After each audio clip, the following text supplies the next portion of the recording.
Olá, meus irmãos da turma de presbíteros.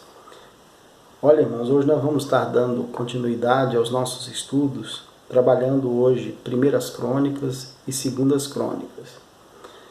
Um livro que até costumo dizer nas aulas, né? Um livro que muitos dos irmãos, quando entram no desafio do estudo da Bíblia, vem muito bem quando você chega em Primeiras e Segundas Crônicas, desiste do estudo da Bíblia.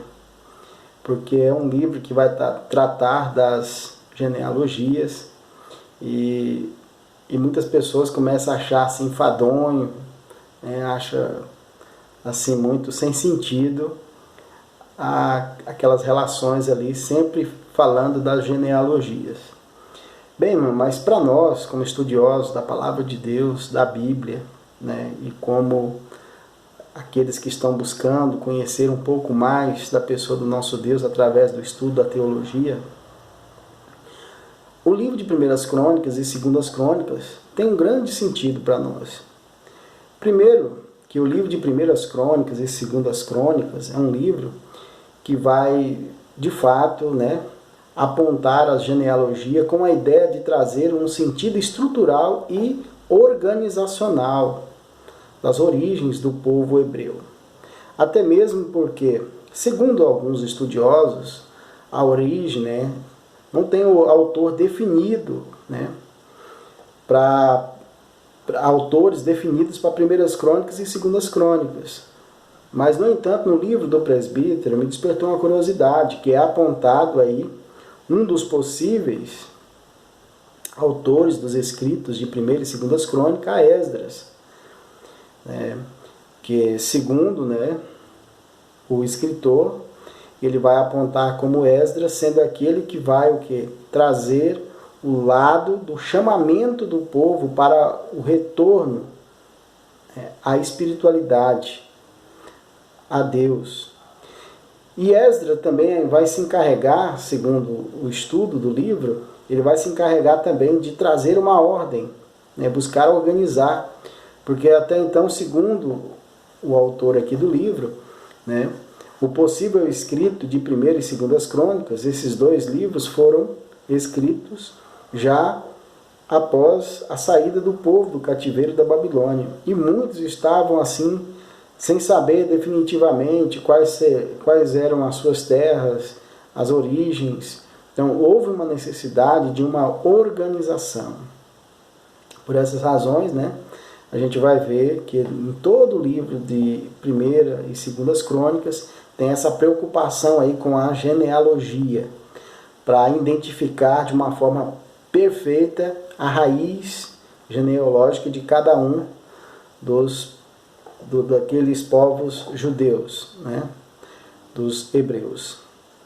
Bem, e prosseguindo no estudo, o livro de Primeiras Crônicas, eles vai narrar então uma história que vai ser contada desde Adão até Ciro, dando ali como atenção especial a Davi.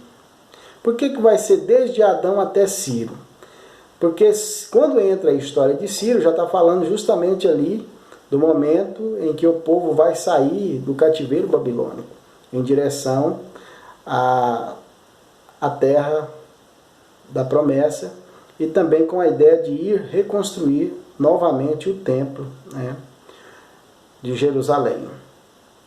Aqui o autor aponta também que dentro de Primeiras Crônicas e Segundas Crônicas, o autor vai enfatizar muito, dando muita ênfase a Davi. Por que muita ênfase a Davi? Porque Davi, ele sempre carregou uma vontade muito grande de oferecer a Deus o melhor, reconstruir o templo, trazer o povo para a adoração. Só que isso não foi permitido a Davi. Davi, no entanto, deixou tudo de forma bem ordenada, bem organizada para o seu filho Salomão. Então, por essa razão, o autor em Primeira e Segundas Crônicas, ele vai deixar isso bem claro, assim, com bastante ênfase aí, a pessoa de Davi. Esse sonho, esse desejo, essa vontade. E uma coisa importante também, que no livro de 1ª e 2ª Crônicas, ele vai tratar muito da história dos reis. Vejam vocês, só recapitulando, nas nossas aulas passadas, em 1ª e 2ª Reis, era um livro que tratava, né, das ações e das atitudes dos reis.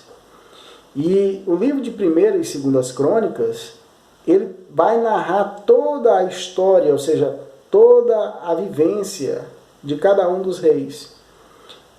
Todos os atos dos reis vai ser apontado, né, também aqui em 1ª e 2ª Crônicas.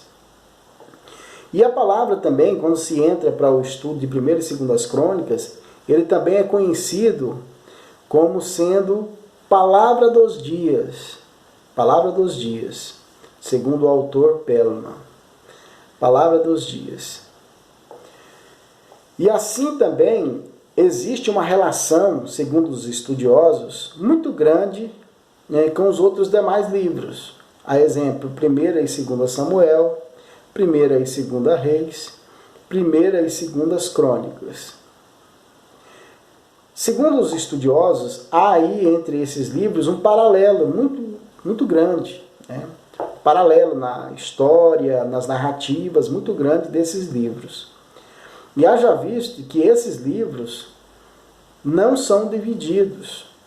Esses livros só foram divididos, né, já com a ideia da canonização, como já falamos em aulas passadas, e partindo, né, de São Jerônimo, com a tradução da língua hebraica para o latim, né, dando origem à Vulgata Latina, vê essas divisões.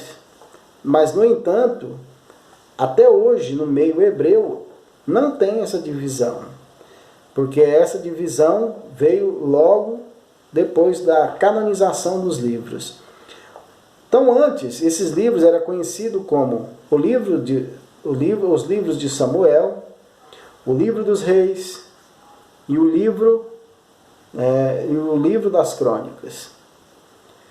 Agora, após a canonização, com essa tradução da Vulgata Latina, deu-se origem então a 1ª e 2ª Samuel, 1ª e 2ª Reis, 1ª e 2ª Crônicas. E, no entanto, a grande maioria dos estudiosos vê aí um paralelo traçado muito importante entre os três. Bem, sendo assim, então, a palavra 1ª Crônicas e 2ª Crônicas é conhecido como o livro, a palavra dos dias, né? Como sendo palavra dos dias, segundo os estudiosos. E outra coisa muito importante na recapitulação aqui, para os irmãos frisar bem, em se dar ênfase já a Davi, vai ser tratado também em 2ª Crônicas, já dando um salto agora para 2ª Crônicas, a história da construção do templo e também a apresentação do templo, ou seja, da inauguração do templo pela pessoa de Salomão. Porque em 2ª Crônicas vai dar uma ênfase muito grande à inauguração do templo. Quando a palavra deixa bem claro, como Deus frisa, dizendo que os ouvidos dele estarão atentos à oração daquele lugar. Vai dar ênfase ali quando, deixa bem claro, né? Aqui o autor até coloca em pauta, se não me falha a memória, em 2ª Crônicas, né? No capítulo 7, verso 14, se não me falha a memória, se eu não inverti os versículos, os capítulos, ele vai dar ênfase para o lugar e descrevendo da seguinte forma também, né, aqueles que estão dispersos, distanciados, que ainda não se arrependeram, mas ele descreve dizendo: mas se o meu povo que se chama pelo meu nome se humilhar, orar e buscar a minha face, eu ouvirei dos céus, perdoarei os seus pecados e sararei a sua terra. Então Deus demonstrando ali que ele está agradando de tudo aquilo que estava sendo feito e apresentado por Salomão. E outra questão importante, que segundo os biblistas, os estudiosos, ele vai enfatizar muito, também segundo os escritos ali, que segundo a grande maioria dos exegetas concordam que há uma possibilidade muito grande de o escritor ser Esdras.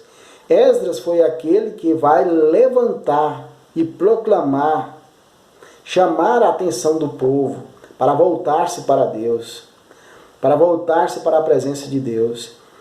E Esdras também vai ser aquele que a gente vai estar comentando nas nossas próximas aulas. Ele vai encontrar a palavra perdida no templo e vai convocar o povo a retornar-se a Deus. Por essas razões, Esdras, ele está sempre trazendo o povo a se arrepender, se converter dos seus pecados e voltar-se para Deus. Bem, então, esse é o grande conteúdo, é o estudo trabalhado aí dentro de Primeiras Crônicas e Segundas Crônicas. Fica para os irmãos mais essa aula aí, né? Se debruce, se dedique, acompanhe, né? Aí nos livros tem algo muito importante, né? Dentro desse conteúdo. Nas nossas próximas aulas, já trabalhando aí Esdras, Neemias e Esther, nós vamos estar dando mais uma ênfase sobre esses assuntos, esses detalhes. Mas fica aí para os irmãos, né? Mais uma aula. Se dedique, se esforce. Tem uma bênção de Deus para vocês. Não se esqueça disso. E nós somos geração convocada para grandes missões. E como obreiro de Deus, mais do que nunca, nós temos que nos preparar, tanto em oração, em busca, como também na palavra. Não abrir mão da palavra, dos estudos, da Bíblia, e assim então crescermos, como diz a Bíblia, na graça e no conhecimento. Que Deus abençoe a todos vocês. Amém?